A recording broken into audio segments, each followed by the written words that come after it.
جڑاوالا رمضان المبارک میں مساجد کی سیکیورٹی کے حوالے سے ایس پی ملک عابد ظفر کی زیر صدارت میٹنگ، ممبران امن کمیٹی جڑاوالا کی شرکت۔ تفصیلات کے مطابق پولیس کی رمضان المبارک میں مساجد کی سیکیورٹی کے حوالے سے ایس پی ملک عابد ظفر کی زیر صدارت میٹنگ۔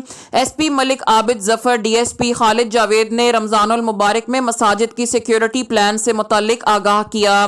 علاقے کی 96 مساجد کے باہر رمضان المبارک میں پولیس کی جانب سے سیکیورٹی اہلکار تعینات کیے گئے ہیں۔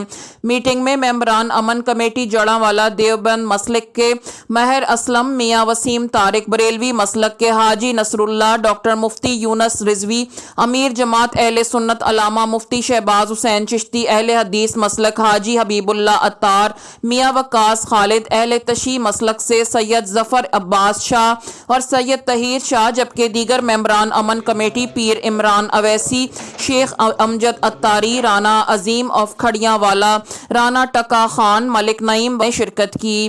ایس پی ملک عابد ظفر نے گفتگو کرتے ہوئے کہا کہ پولیس فورس کسی بھی ناخوشگوار واقعے سے نمٹنے کے لیے مکمل تیار ہے۔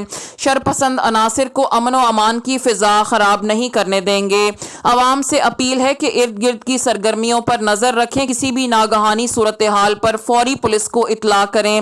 عوام کا پولیس کے ساتھ تعاون ناگزیر ہے۔ اس موقع پر ممبران امن کمیٹی نے جڑاوالا میں امن و امان کے قیام کے سلسلے میں انتظامیہ کے اقدامات کو سراہا اور اپنے مکمل تعاون کا یقین دلایا۔ مزید خبروں کی اپ ڈیٹ کے لیے دیکھتے رہیے ہمارا یوٹیوب چینل فاسٹ 92 نیوز جڑاوالا۔